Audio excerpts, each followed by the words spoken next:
नमस्कार दोस्तों, मैं दुर्गेश कुमार एक बार फिर से अपने यूट्यूब चैनल EMEMD 9118 में स्वागत करता हूं। आज हम आप लोगों को बताएंगे इतिहास में बौद्ध धर्म के बारे में। इसके संस्थापक कौन थे, कहां कैसे क्या हुआ इसका विकास, तो आइए हम देखते हैं। तो आज हम पढ़ेंगे बौद्ध धर्म के बारे में। बौद्ध धर्म।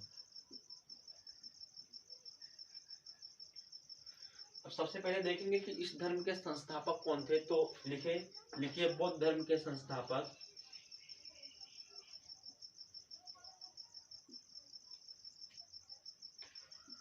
गौतम बुद्ध थे। गौतम बुद्ध थे। अब इनका और भी कई नाम है, जैसे देखिए इनका तथागत भी नाम है। तथागत भी नाम है। इनके बचपन का नाम सिद्धार्थ भी है। सिद्धार्थ, लोग इन्हें बचपन में सिद्धार्थ कहते थे। यहाँ पे लिख लीजिए, बचपन का नाम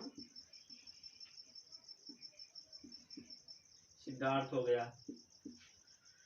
तथागत, इन्हें ज्ञान प्राप्ति के बाद लोग तथागत कहते थे। ज्ञान प्राप्त होने के बाद, ज्ञान प्राप्त करने के बाद इन्हें एक नाम और कहते हैं, एशिया का प्रकाश पुंज।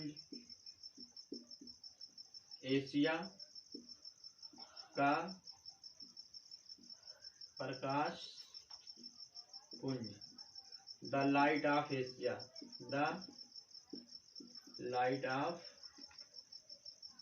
एशिया, तो इनका ये नाम है। तो बुद्ध धर्म के संस्थापक थे हमारे गौतम बुद्ध। अब आइए इनके बारे में थोड़ा चर्चा करते हैं। अब इनके पिताजी का नाम था, पहले देखते हैं इनका जन्म कब हुआ था। तो लिखिए इनका जन्म 563 ईसा पूर्व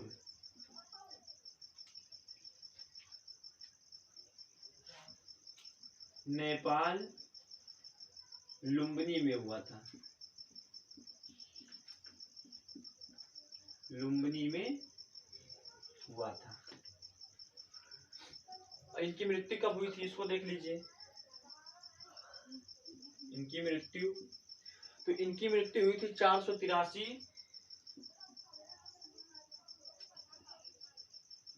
ईसा पूर्व।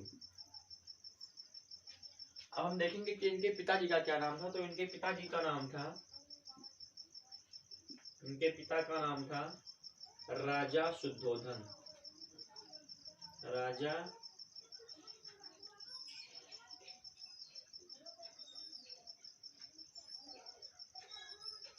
शुद्धोधन।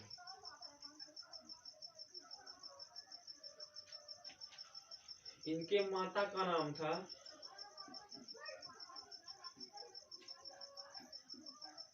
महामाया। आइए अब देखते हैं, महामाया का नाम आ गया तो इनके बारे में थोड़ा चर्चा कर लेते हैं। देखिए जब सिद्धार्थ का जन्म हुआ, एक बार की बात है, सिद्धार्थ जब गर्भ में होते हैं अपनी मम्मी के, और इनकी माँ उस टाइम जा रही होती है अपने मायके। तो मायके जा रही होती हैं और रास्ते में ही लुम्बिनी के जंगल में जैसे वो पहुंचती हैं, उस टाइम उनको प्रसव पीड़ा होता है और रास्ते में ही सिद्धार्थ का जन्म हो जाता है। और इनके जन्म के 6 दिन बाद यानी 7वें दिन इनकी मम्मी की मृत्यु भी हो जाती है। यानी सिद्धार्थ जब 7 दिन के थे तभी इनकी मम्मी की क्या हो जाती है, मृत्यु। सिद्धार्थ जब 7 दिन के थे, 7 दिन के, तभी इनकी मम्मी की हो जाती है मृत्यु। अब देखिए इनका पालन पोषण कौन करती है, तो उनका नाम लिखेंगे, इनकी मौसी होती है एक, जिनका नाम होता है मौसी या फिर सौतेली माँ। सौतेली माँ, जिनसे बाद में राजा शुद्धोधन शादी भी कर लेते हैं। तो इनका नाम होता है प्रजापति गौतमी। प्रजापति गौतमी, तो इनका पालन पोषण करती है प्रजापति गौतमी, क्योंकि इनकी जन्म के 7वें दिन की माता की मृत्यु हो जाती है। तो उसके बाद इनकी पालन पोषण की मौसी करती है, जिससे राजा शुद्धोधन बाद में शादी भी कर लेते हैं। अब आइए देखते हैं, इनके घोड़े का नाम था इनके घोड़े का नाम था कंटक। इनके सारथी का नाम था, जो इनका घोड़ा चलाता था, चन्ना या फिर छन्ना। तो कहा जाता है कि जब इनका जन्म हुआ और राजा शुद्धोधन ने इनका भविष्य देखने के लिए ऋषियों को बुलाया, तो उसमें से एक ऋषि आए जिनका नाम था ऋषि कौंडिन्य। इनका भविष्य देखने के लिए आए, ऋषि का नाम था कौंडिन्य। अब ऋषि कौंडिन्य ने इनको देख करके बताया, राजा शुद्धोधन से बताया कि देखिए, अगर आपके लड़के का मन राजपाट में लगा तो ये बहुत बड़ा राजा बनेगा। अगर इसके मन में कहीं से भी वैराग्य उत्पन्न हो गया तो इससे बड़ा सन्यासी कोई दुनिया में नहीं होगा। अब यह बात सुन के महाराज को दुख हुआ, क्योंकि उनके पास एक ही लड़का था। तो उन्होंने सोचा कि अगर ये सन्यासी बन जाएगा तो हमारे राज्य का क्या होगा, हमारे वंश का क्या होगा, आगे कैसे बढ़ेगा। तो यह चिंता उनको सताने लगी लगातार।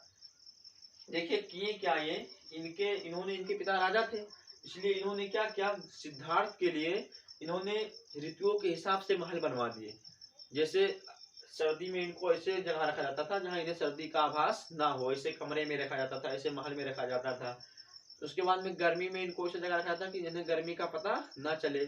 और यही प्रक्रिया होती थी इन्हें क्या बोलते हैं, बरसात में भी इनको कभी भी बारिश का आभास नहीं हुआ। तो मौसम के हिसाब से इनके लिए महल बनवाया गया कि सिद्धार्थ को कभी भी मौसम की मतलब भावनाएं पता न चले कि मौसम क्या होता है, कैसे बदलता है। और ना ही इनके पास कभी भी बूढ़े आदमियों को आने जाने दिया जाता था। इनके पास हमेशा युवा आदमी रहते थे ताकि सिद्धार्थ के मन में कभी भी कोई सवाल ना उठे। तो एक बार हुआ क्या, होता क्या है, एक बार की बात होती है और राज्य में जो है किसी कोई प्रोग्राम होता है तो उसका उद्घाटन करने के लिए राजकुमार सिद्धार्थ को जाना होता है। तो उस टाइम इनके पिताजी राजा शुद्धोधन जी क्या करते हैं, पूरे नगर में ढिढोरा पिटवा देते हैं कि भाई जितने भी लोग हैं कोई भी घर से बाहर नहीं निकलेगा। लेकिन होता क्या है, जैसे ही राजकुमार सिद्धार्थ की सवारी जाती है, तो देखिए होता क्या है, उनकी सवारी जाती है और रास्ते में जा रही होती है तो अचानक उनको दिखाई देता है कुछ। तो देखिए पहले वो दृश्य क्या क्या देखते हैं उसके बारे में चर्चा कर लीजिए, उसके बाद में फिर आगे समझा जाएगा कहानी।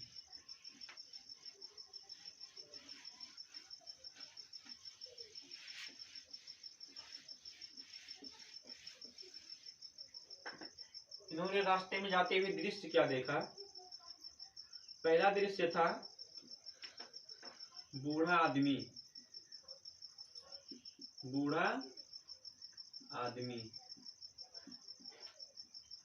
पहला दृश्य इनका क्या था, बूढ़ा आदमी। और दूसरा क्या था, बीमार व्यक्ति।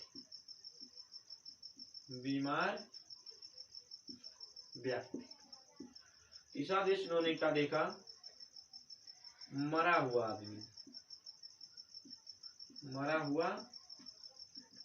आदमी। और चौथा दृश्य इन्होंने देखा सन्यासी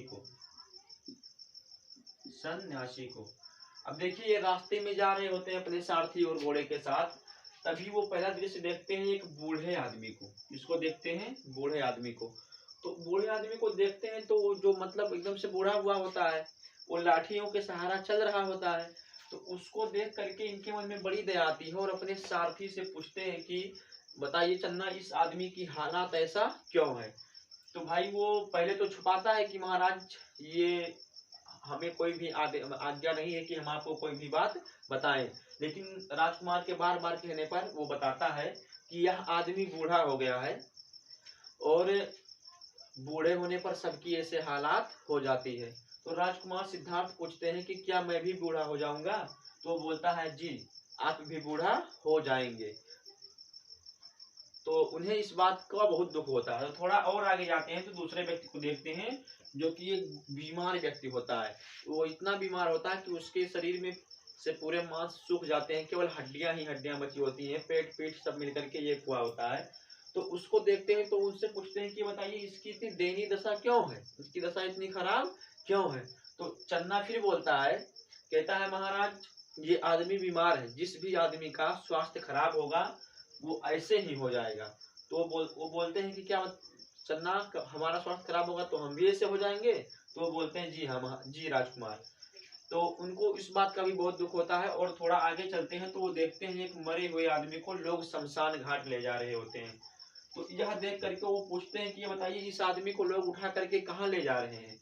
तो चन्ना बोलते हैं कि राजकुमार ये आदमी मर गया है, जो इस संसार में पैदा होता है उसे एक ना एक दिन मरना होता है।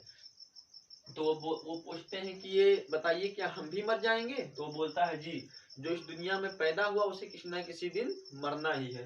तो यह बात उनको और दुख देता है। थोड़ा और आगे जाते हैं और रास्ते में देखते हैं सन्यासी होता है जो बैठ करके तप कर रहा होता है और उसके चेहरे पे मतलब मुस्कान भरी होती है, वो शांत दिखाई देता है, खुश दिखाई देता है। तो यह देख करके वो पूछते हैं कि ये बताइए यह आदमी इतना शांत खुश कैसे है? तो चन्ना बोलता है कि महाराज राजकुमार जी ये सन्यासी है और इसने अपने घर द्वार को त्याग दिया है, किसी भी चीज से मतलब सांसारिक मोह माया से मतलब नहीं है, इसीलिए यह इतना खुश और शांत दिखाई देता है। वो जाते हैं घर पे और इन्हीं सब बातें उनके दिमाग में चल रही होती हैं, इनको लेकर के उन्हें बड़ा दुख होता है। ये चीज उनको बहुत पसंद आती है क्योंकि इसमें शांति का अनुभव उन्होंने किया और इन्हीं बातों को लेकर के उनके मन में लगातार सवालें पैदा होती रहती हैं। इसी बीच क्या होता है, 16 वर्ष की उम्र में इनके पिताजी इनका शादी करवा देते हैं। तो लिखेंगे यहाँ पर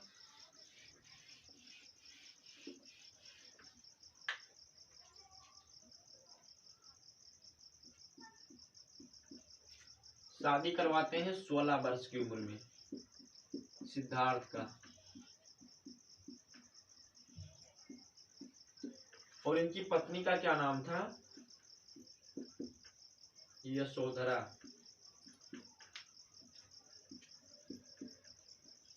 जब राजा शुद्धोधन देखते हैं कि राजकुमार का मन राजपाट में नहीं लग रहा है, उन्हें दुनिया भर का मतलब भावनाएं उनके अंदर आ रही है, तो यह देख करके वो उनका शादी करवा देते हैं अल्पायु में ही, कि जब शादी हो जाएगा या गृहिणी हो जाएंगे तो उसमें हो सकता है कि इन्हें छोड़ करके कभी भी संन्यास लेने ना जाए। तो 16 वर्ष की उम्र में इनका शादी करवा देते हैं यशोधरा नामक राजकुमारी से।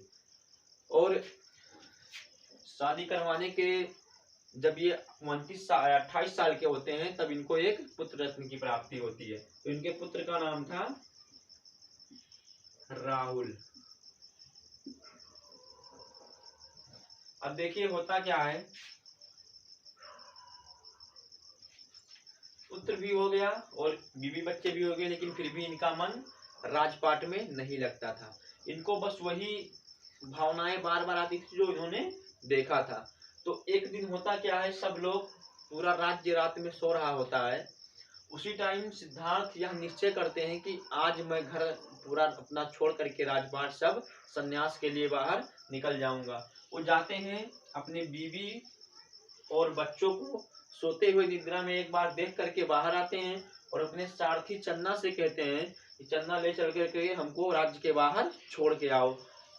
चन्ना बहुत मतलब इनका बहुत ज्यादा प्रार्थना करता है कि राजकुमार जी ऐसा मत करिए, ये गलत है, लेकिन फिर भी वह नहीं मानते हैं और उसको लेकर के राज्य के बाहर चले जाते हैं। भटकते भटकते वो जाते हैं और बिहार में बोध गया के पास निरंजन नदी के तट पर वो तपस्या करते हैं, पीपल के पेड़ के नीचे बैठ करके तपस्या करना शुरू कर देते हैं। अब 35 वर्ष की अवस्था में 6 वर्ष तपस्या करने के बाद उन्हें ज्ञान की प्राप्ति होती है। कहाँ पे होती है, लिख लीजिए, ज्ञान की प्राप्ति हुई इनको, ज्ञान की प्राप्ति हुई निरंजना नदी के तट पर हुई। निरंजना नदी के तट पर। और वृक्ष कौन सा था? पीपल का वृक्ष था। यह स्थान पड़ता है बोध गया के पास, बिहार में, बिहार बोध गया के पास पड़ता है। देखिए होता क्या है, तो इनको जब ज्ञान की प्राप्ति हो जाती है तो इनके मतलब इनके ज्ञान प्राप्ति के पहले की बात होती है कि एक बार इनके सब शिष्य इनको छोड़ करके भाग जाते हैं, लेकिन जैसे ही इनको ज्ञान की प्राप्ति होती है फिर सब इनके पास आ जाते हैं। ये अपना पहला उपदेश जो है अपने शिष्यों को ही देते हैं, अपने 5 शिष्यों को, जो कि पांचों के पांचों ब्राह्मण थे। पहला उपदेश उन्हीं को देते हैं। उसके बाद में इन्होंने अपना पहला उपदेश जो है सारनाथ में दिया। इसको लिख लीजिए कि पहला उपदेश उन्होंने अपना सारनाथ में दिया।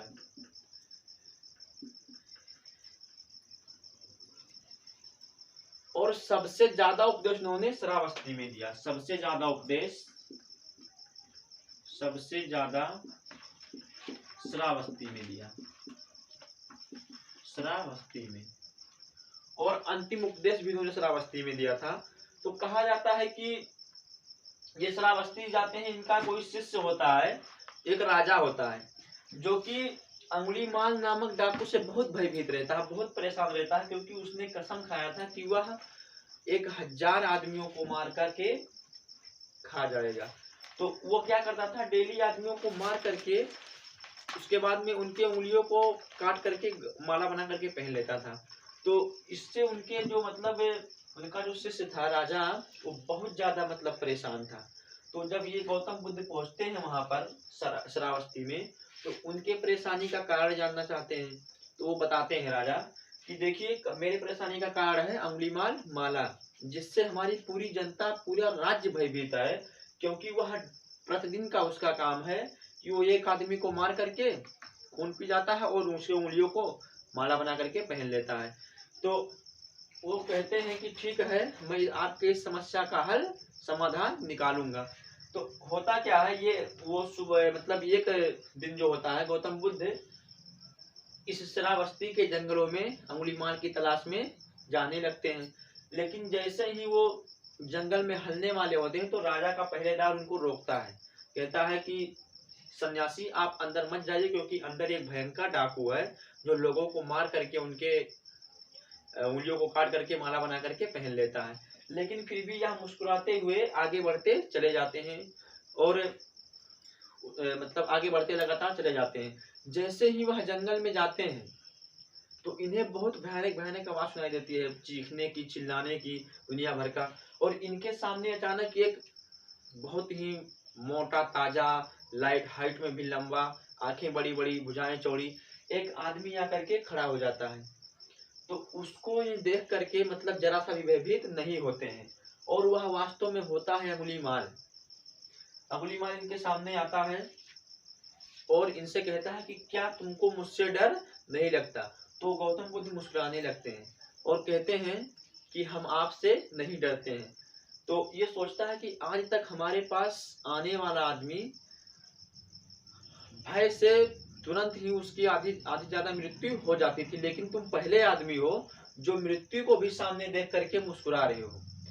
तो यह देखते हुए मतलब लगातार कुछ समय तक लोगों उनमें और अंगुलीमाला में बात होता है। बात करने के बाद में वो सिद्धार्थ जो होते हैं, पेड़ से एक पत्ता तोड़ देते हैं। तोड़ने के बाद में अंगुलीमाल को दे देते हैं और कहते हैं कि ये बताइए आप कि आप जो इस पत्ते को फिर से जोड़ सकते हैं। तो अंगुलीमाला समझ जाता है, अंगुलीमाल को यह बात समझ में आ जाती है। वो ये भी कहते हैं कि ये बताइए, आपको आदमियों को मारने से क्या लाभ होता है? आप इंसान को मारने से क्या लाभ आपको होता है? इंसान को, आप भी इंसान हैं, तो इंसान होकर के इंसान को आप क्यों मारते हैं? तो यह बात उसको समझ में आ जाता है कि एक बार जो चीज टूट जाए वो फिर दोबारा जुड़ती नहीं है। तो ये इतना बड़ा डाकू होने के बाद अंगुलीमाला भगवान सिद्धार्थ का जो है चेला बन जाता है, और उसी समय से वह पूरा का पूरा अपराध छोड़ देता है। तो यह करने के लिए उन्होंने श्रावस्ती गए, दुनिया भर का उपदेश दिए। और इनकी कुछ बातें हैं, जैसे इसको आगे देखा जाए।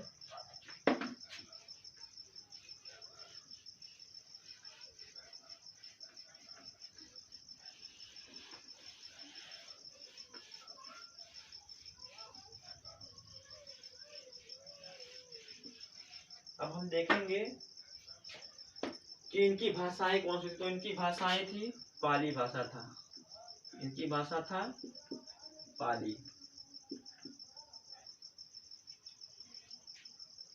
एक चीज और हम देखेंगे कि इनके गृह त्याग की घटना को हम क्या कहते हैं। गृह त्याग की घटना को क्या कहते हैं? तो इनके गृह त्याग की घटना को कहते हैं महाभिनिष्क्रमण।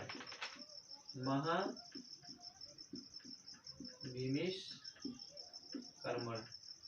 इनकी मृत्यु की घटना को कहते हैं महापरिनिर्वाण।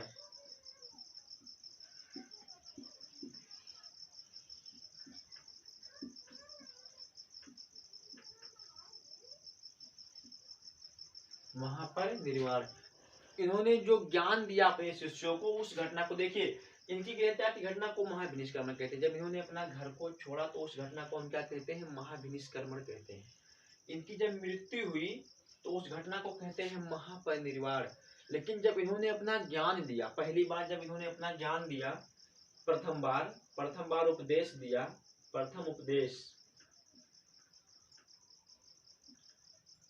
तो उसको कहते हैं धर्म चक्र परिवर्तन। धर्म चक्र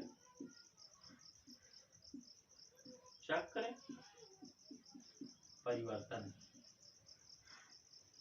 और इनकी मृत्यु हुई थी कुशीनगर में। तो यहाँ लिख लिया जाएगा कि इनकी मृत्यु हो गई कुशीनगर में।